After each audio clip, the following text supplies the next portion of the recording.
Today I'm going to show you how I'm going to take out this bath and install a nice long shower tray, long shower screen, get all the walls in at the back as well so we can convert this bath over to a shower enclosure. I hope you enjoyed today's video and that you also check out our learnplumbingonline.com course so you can learn the essentials of plumbing properly yourself.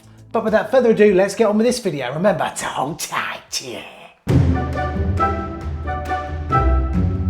So the people who own this property are actually away on holiday at the moment, which is music to my ears because it means I can just get on with this job and I don't have to annoy anyone or anything like that. So the first thing we're going to do is turn the water off just to the whole house because there's no one here. And their water stopcock is just down here at the back. Hopefully that will turn. No, of course it won't. It's always the same, isn't it? Right, so that is the water off. And then I think there's an ensuite or something nearby. You can just open up the taps on the bath itself. Just make sure the water's off, guys. That's really important because you don't want loads of leaks everywhere, do you? Good, lovely. Oh, lovely jubbly, beautiful. There's nothing coming out of these taps at the moment. Probably when we cut this in a set, we'll get some water come out. So don't be worried about that if that happens to you. So the next thing I recommend you do is ascertain which is the hot and the cold. On this, we've got the hot at the bottom, the cold is at the top, which is a bit of a weird way around of doing it. So we're just gonna get this little bit here cut out now. There will be a bit of water come out. That's just part of life, but... Some of the eagle-eyed among you may have noticed that we've got two 22mm pipes and also one 15mm pipe. The reason we've got two 22mm pipes is that they're just going off to feed the bath, and the one 15mm is just the cold water mains that's going to where the old toilet was, and also I think it went up to where the old basin was as well. Just be aware that every time you do this, guys, you're going to get a little bit of water out, so be ready for it and don't cry like a little baby. Right, so now we've got the water disconnected. I'm just going to leave these two unconnected for now and just leave them there. Just want to get our waste pipe undone. Should be nice and easy. Should just be on this nut here. Be able to grab that now and should just be able to undo that by hand. Sometimes you need a set of grips, but today we are lucky. It's coming away nicely. Next up, we just want to make sure we can get this bath up. Just give these a little lift. See if they move. If they do, then good. If not, sometimes they're screwed down. They seem all right. And then you want to have a good look underneath, along here, and along the backs to make sure that there's no ties or clips. Sometimes there are, and if there are, you're going to have to either remove them, or if you can't, you're just going to have to bash them out, I'm afraid. And we all love a good bashing out, don't we? Let's do it.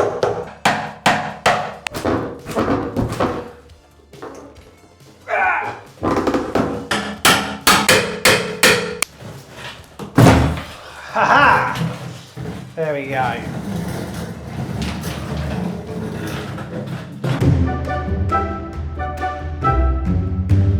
Now it's a good time to just make sure all your measurements and everything for your shower tray are good, and also get a reading for your centre.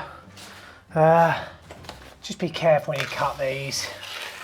I'm kind of doing it naughtily at the moment because this is the face up side of the shower tray. Usually what I would do is from the back. So let's just do that, make sure. So cut from the back. They say it's 1700, but you know, it's a good idea to check.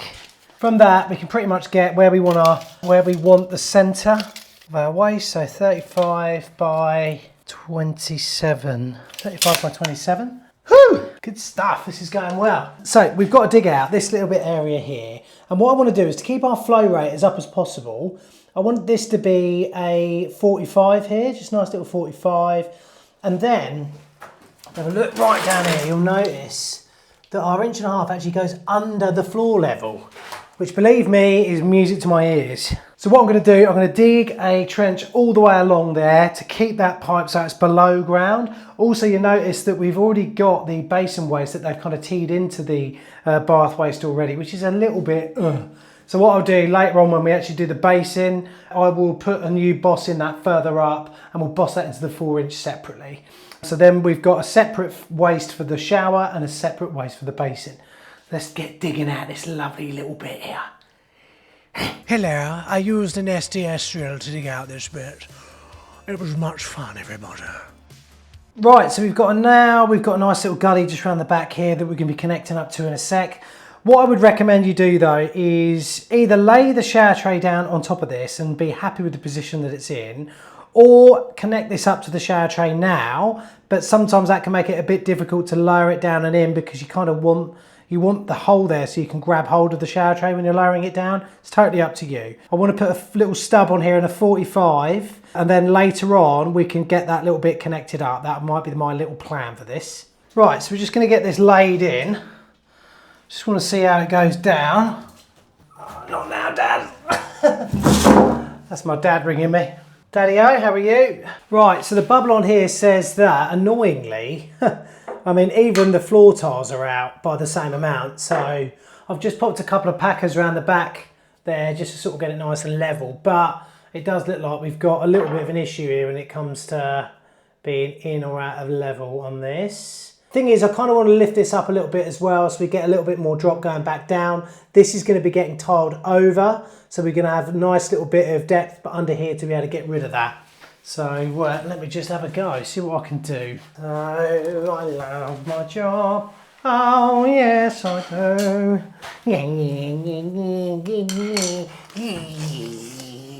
Also, there's a huge gap at this end here. It's always good to have a nice little set of packers. Or as I call them, alpacas. Right, so we've got the levels just how we want. We're level across here, across here, across here and across here. But also you always need to realise that shower trays have a drop built into them. But you need to be getting these sides level and everything. Otherwise, just later on in the job, you're going to find that you're going to get some trouble. So now we know the level, we're going to get the waste attached to the shower. This is a special low profile waste. They have...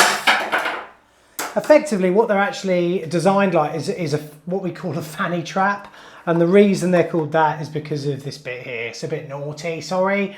That sits in here, and that allows water through but not smell back up. They're really, really good, and they allow us to be able to get this shower in where we need to get it today, which is not an easy spot, I've got to say, but should be able to get it in nicely. I might need to just chase out a little bit more of that side of the hole. But this prep work just takes time. But once we've got the shower tray in, we're kind of running, aren't we? Do you know what I mean? We're running on game. So I'm just going to chew that out a little bit more. Then we'll get this piece in with a little 45 on it and a little straight sticking out. And I'll be happy to move on. Now, what I'll do is for the bottom of this, always recommend you use some sort of sealant. And I'm using X-Pro Stick Seal for this job, basically because it's a perfect sealer, but also it sticks stuff. And the reason is that you can see on the bottom here, they've done a nice job at sort of smoothing that off on the bottom when they actually made the shower tray, but it's not very good. What I always do just to make up for that is just pop some of this in here. And then when we actually go to put our rubber on, we know that we've got a really, really good watertight seal.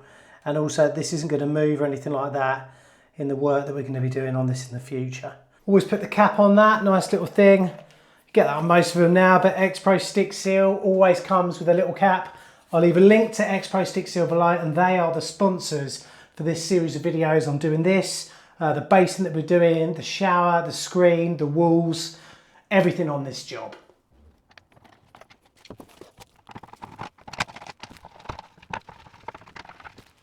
So we're just loosely putting that on for now. And then I'm just going to get my little bit cut. I'll put a little 45 on it.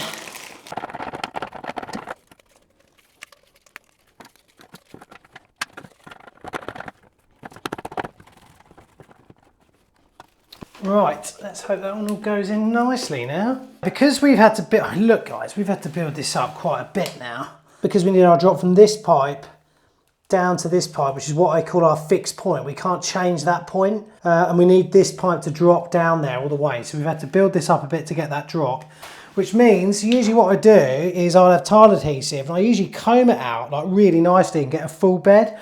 But on this, we're just gonna have to really like do some dollops, and then after that, what we'll do is we'll actually go through the gaps by just injecting some fixer foam around the outsides. It will not move anywhere after that, believe me. Let me take 48 seconds to tell you that you can learn plumbing online in a fully structured course and curriculum designed by me from the comfort of your home or shed in your own time to improve your basic plumbing skills and knowledge. From the basics of how to use basic plumbing tools, how to turn the water off, how to join and bend copper pipe and waste pipe, to a fun skills test where you'll make your own test rig, which trainees and apprentices do at MBQ level. There's even a section on the top 5 plumbing jobs that I'll teach you along the way. You can ask questions in the discussion panel next to each lesson, plus get access to the Plumbing Essentials community where you can post pictures of your work and talk about the course and learn from your peers. So if you're a young person looking to get into the industry, an apprentice who wants to brush up their skills, a DIYer interested in plumbing, or even a handyman looking to add plumbing to their services, then look no further than learnplumbingonline.com with yours truly from Plumber Parts. Anyway, back to the video. So I guess you'd call this the controversial part of the video, because I suppose what a lot of people are going to say is that there's going to be weak points between each one of those blobs. Now remember, when you put down a shower tray like this, you're putting the shower tray onto those blobs and then you're exerting a nice little bit of even weight over them to really spread them out. And then in between those areas, you're then filling them in with fixer foam. Now, in the past, I've actually been able to fix shower trays before purely with fixer foam. The other way to do this is to use a small board like HardieBacker and slowly build up the levels like that. But this way works just as well. A few hours later, I was ready to put our waste pipe in and just get that bit glued on like so.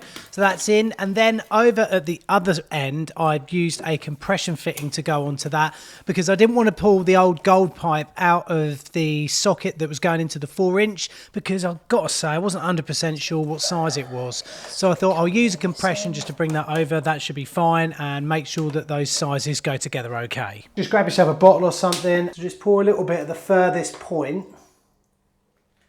Just like that, and that should nicely run down.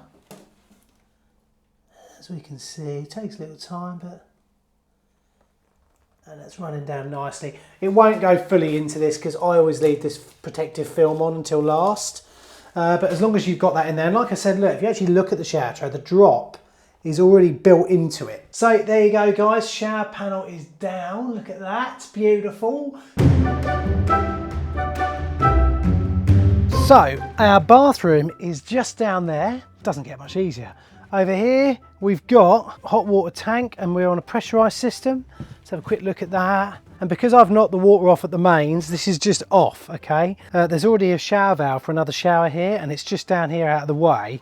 But that means that we can trace our pipe work nice and easily. And if that was not there, what I would do with the pipe work is I would run it all the way along the bottom here so it's underneath the loft insulation, therefore that means that, you know, it's already protected from frost. And then I would just follow the instructions of the manufacturer for whichever shower valve you're fitting to make sure this orientated correctly. Just get all this lot moved out of the way, get this area cleared out, and start getting it installed.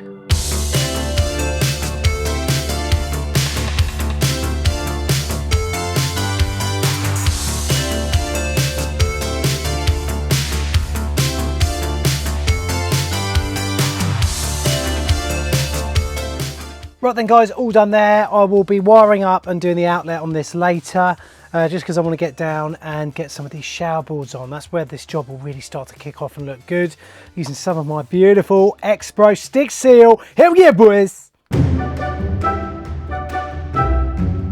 What we need to do now is our sidewalls. Now the best way to do this, I always find, is if you've got a wall here that's out and you've got a wall here that's out, that makes it much harder for us to get these back wall pieces in, because the squarer everything is, the easier it is. So put this side in first and make it square, and do the same with this side here and make it square, and then wait until they're nice and dried, and then you can put the back piece in. One thing I'd say is that because we haven't actually got the end profiles for this yet, because they might have quadrant, they might have a certain type, I don't know.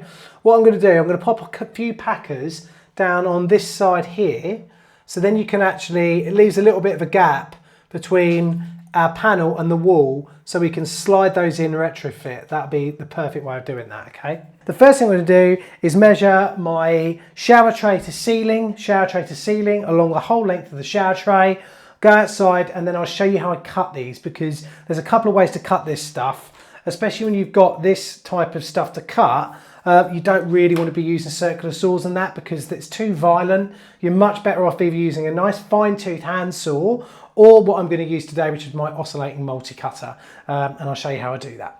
First up, it is roasting hot today. So I've set up in the shade, not just so I can stay out of the weather, but also this stuff gets really hot and it can sort of make it a bit of an issue to work on.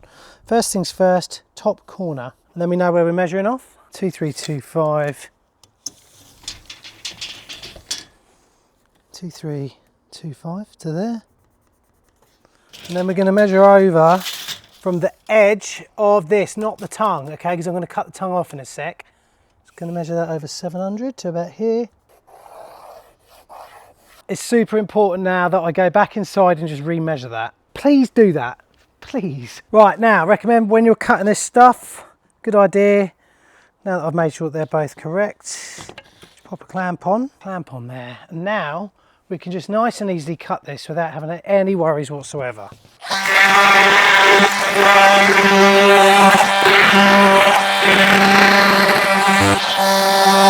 If you look, nice straight cut. Can you tell me where my country lies? Say the uniform to his true love's eye. Always a fun bit of the job, getting these in. Lovely, great fit. Right, just get the Michael Bublé on here. Now that is going to be pretty spots. I've got a few little tricks for installing these panels that we've got behind us here that you are going to know, so don't go anywhere. Right, so as you can see, that's all going in beautifully, and we've also just cut a bit for this side as well. Now, get some of these. I've left these in our Amazon store, all right? They are so handy for just so many things, holding up bits of plasterboard when you're doing ceilings and stuff like that, and you'll see why these extend at least double their height, but they're also perfect for bracing across when we're allowing our lovely Stick Seal X Pro glue to go off. So now we're going to run our glue firstly on this side all the way. Let's do it. I've got loads of this in the van, always have loads on board. So this is a 2-in-1. This is a sealant and an adhesive. Now, we all have our own way of doing this, guys. This is the way I've done it for many, many years, and it's worked for me so much so that it makes my throat go croaky when I'm talking about it. Would you believe it? But it does work really, really well, and X Pro is just so good. In a second, you'll see me tap this in and just hear it go all lovely and solid, and it just sucks it in really, really well. You can pretty much just leave it like that and get on with the job, but I've got my secret little way that I want to show you in a second as to how I get all these to fix over, and it's a lovely way. It's my favourite way. Let's do it now. Oh, she's got look at that. Oh, it sucks it in. It's ridiculous. Literally, you just hit it. Your phone falls out your pocket. Right, and then while that one's doing that, you do your other side. On this back section here, I started off with a lovely little bit of white, but I ran out of that. So, I mean, X Pro does come in loads of different colours as well. So I used some black X Pro that I had in the back of the van as well for the reverse side of this. Later on, I'll be using some more X Pro, but the Brilliant Seal for the silicone joints on the corners and wall. Look, guys, watch this go on.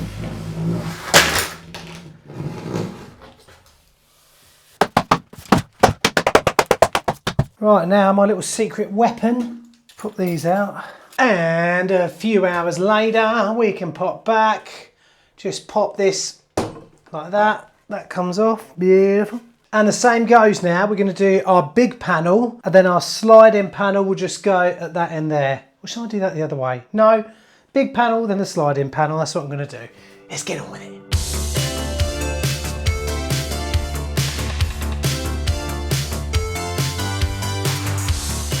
Right then, gang. I'd like to say as well, the good thing I love about panels is that you always get a nice bit of lovely protective material. I must get some better bits of wood actually. What I'll do to improve this is get some old carpet and just shove it on the back, and then it can just slide in the back of the van ready. It's always handy. Solid as a rock. Right, get this last piece in here. Right then, gang, everything's setting off quite nicely in here. So what I'm going to do now, because these two corner ones that we've got over there are done, I'm going to get my shower in. Let's have a little chat about that. So I know we're going to have a retaining U-gauge bit here that's going to take our glass. So I already know where that's going to end. Then what I've done, just measure from the mark where I know that's going to end to this mark here, divide that by 2, and then we've got our centres. And from our centres then, we can then ascertain quite easily exactly where we need our shower to be. So I've just got my centre marked on there. At this point you can use a laser level if you like to get that all in and nice. It's completely up to you. Special little brackets for these. All the brackets are different. And let's face it, if you're putting in, there's so many different types of showers. I'm kind of not going to tell you exactly how to do all of these because there's so many of them.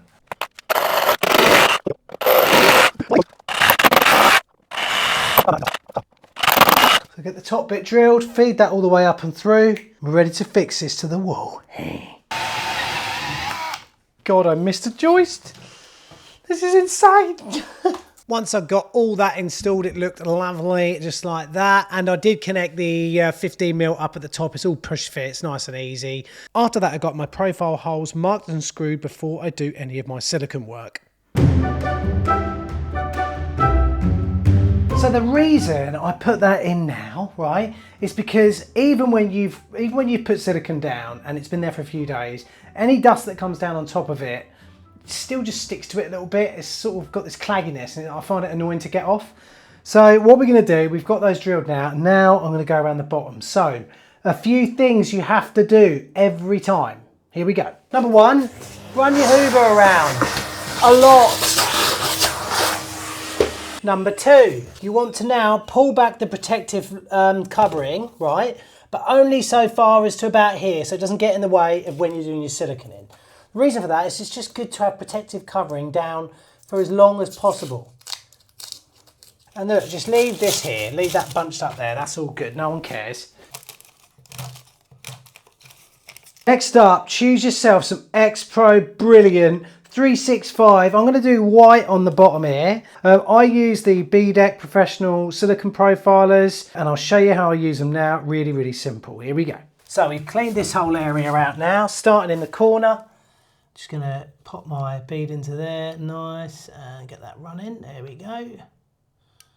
And then just nice, easy squeeze. Look at that. If you want, you can come back the other way as well. It's totally up to you. Do 10 first, just to skim off the tops. You know what, 10 doesn't look too bad actually. And then the end here, I'll just cut that off like that and then flick that away. And there we go, it's all done.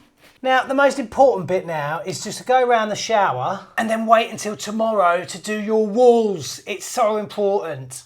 Just do the shower and then leave. Do this at the end of the day or whenever you've got to go to another job or something like that.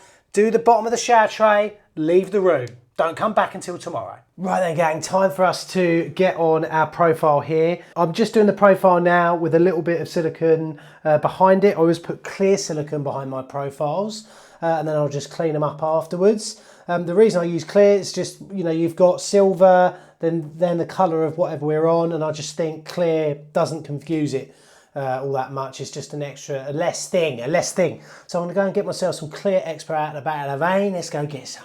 Oh baby, oh yeah. Then you look on the back end, there you go, it says clear, lovely. Right, so just blob a load on the back. Doesn't matter if you put too much on, we'll be using our profilers in a sec to get all that cleared off.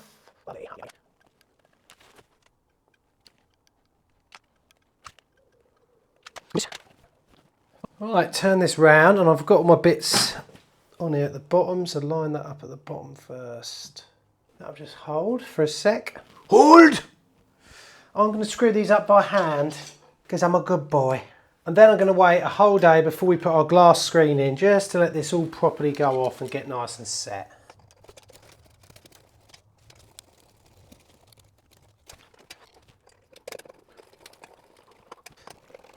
Right, I'll speak to you soon. All right, ciao. That was Harry on the scrounge, as usual. Harry, always on the scrounge.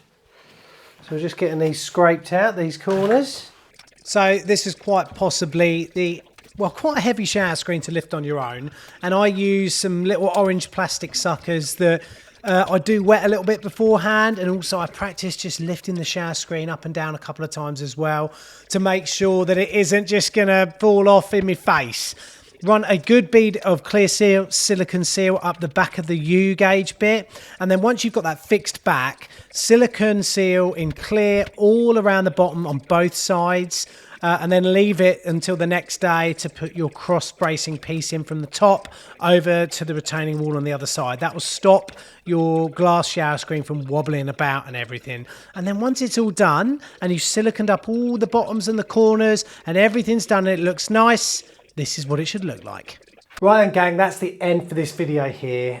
We've got everything in now. I'm going to be back doing a little bit more work on here that we are going to be filming in this series as well. So we'll be putting a basin and a toilet in here, or a sink and a toilet, whatever you want to say. And also we're going to be changing this radiator over here behind me as well. So there'll be 2 more videos for you to learn about how to do the plumbing in your own home. If you're interested and you want to learn to do this more, please check out our online plumbing school, learnplumbingonline.com. That will tell you all the essentials that you need to know, from how to install the soil pipe to how to connect copper pipes together and things like that. The basics that you really need to know to be able to do this sort of job. So I hope you've enjoyed today's video, guys, and I'll see you in the next one. Or you can just watch this one here.